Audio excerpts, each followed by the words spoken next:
এই মৌলিক রাশির সংখ্যা হলো 60টি। মৌলিক রাশির সংখ্যা সমান 60টি, অর্থাৎ মৌলিক রাশি আছে কেবলমাত্র 60টি।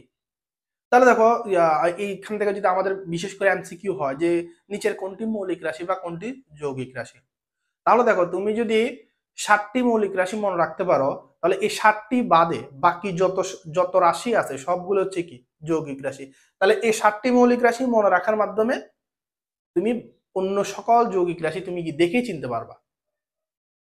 তারপরে তাকিয়ে দিয়ে তাপমাত্রা, তাল গাছ দিয়ে মনে রাখবা, তড়িৎ প্রবাহ দেখতে দিয়ে দীপন দীপন বা আলোক তীব্রতা, আলোক তীব্রতা তোমরা দীপন তীব্রতা বা আলোক তীব্রতার নাম শুনে থাকবা। তারপর পায়ে দিয়ে হচ্ছে পদে মনে রাখবা পদার্থের পরিমাণ, পদার্থের পরিমাণ।